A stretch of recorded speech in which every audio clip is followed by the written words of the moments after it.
Hello, judges. I'm Herb Royplatt. I'm here today to tell you how to restore some balance to eDiscovery and reduce the fear of missing out, FOMO. For too long, eDiscovery has been tedious and intimidating. Mostly, it feels like this.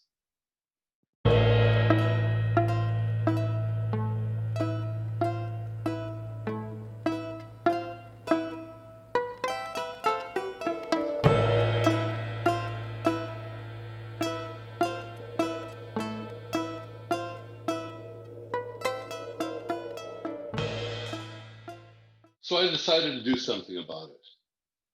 This all started when I was asked, an eDiscovery effort produces 80% of the responsive documents when it achieves 80% recall. Why shouldn't the judge order the producing party to produce the other 20%? The answer, of course, revolves around reasonableness. If the initial search was reasonable, then almost by definition, further effort would be unreasonable. But not everyone is satisfied with this easy answer.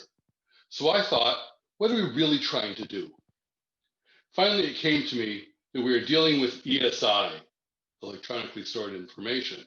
We are not trying to find documents specifically, we're trying to find information. The conclusion I came to is that even when we are missing documents, we are probably not missing information. The documents are just the carriers. It turns out that we can model the situation mathematically. We can model the information in documents separately from the documents themselves. The same information may appear in multiple documents, so once we find it in one, we gain very little from finding it in others as well. There may be tens, hundreds, or thousands of documents that each could answer the same questions. As an exercise, I put together a model that separated the documents from the topics that they contain. In this exercise, I calculated what would happen if we got 80% recall, identifying 50,000 documents and therefore missing 12,500. I assumed that the case had as many as 300 relevant topics, which is probably overkill, or at least conservative. What I found was surprising.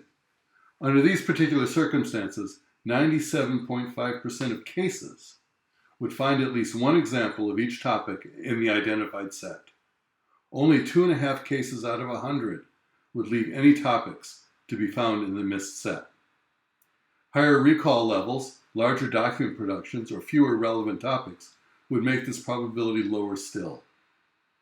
That estimate was based on simulation and calculation. So now I want to focus on some empirical observations. I got a small set of microaggression messages and compared them to similar messages that were not microaggressions. Microaggressions are uncivil, sometimes subtle, sometimes veiled, and sometimes unconscious communications that manifest social bias, for example, racism and sexism. The subtlety of many of these messages makes it challenging for machine learning to accurately identify them.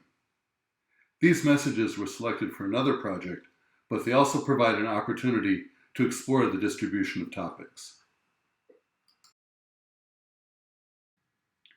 In order to identify the topics, we worked backwards.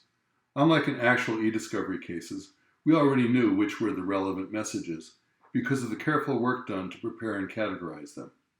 As a result, we can employ an omniscient perspective to first identify the topics using a machine learning method called latent Dirichlet allocation, and then to see how these topics were distributed in the whole set and within the categories found by a subsequent machine learning classifier.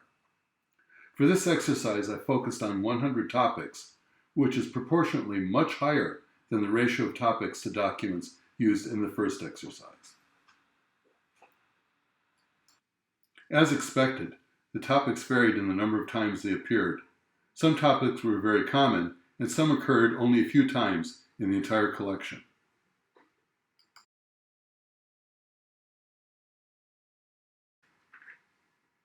Here we see how the topics accumulate as each relevant message is classified.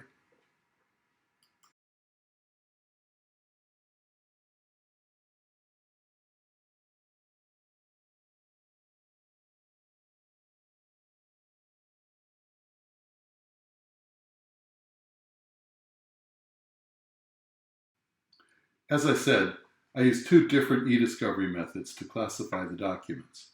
The first one uses a Bayesian classifier in which each of the training documents is selected in random order. The second one uses a simulation of continuous active learning, where the computer presents to the simulated reviewer the documents that are deemed most likely to be relevant from those remaining. So it selects documents non-randomly. The thinking was that the non-random selection might affect the distribution of topics. For example, the selection process could focus on some topics during the identification and thus leave others undiscovered. Both methods achieved the same level of recall, and both methods found examples of all of the 100 topics in the recall set. Non-random selection had no noticeable effect on the selection of topics. In conclusion, I cannot promise that there will never be a new topic among the documents that have been missed, but it is very unlikely that a normal-sized production will leave any topics behind, even if recall is less than perfect. Once a reasonable eDiscovery process has been conducted, there is little reason to believe that further value will be obtained from the extraordinary effort needed to continue searching beyond that point. Thank you for listening.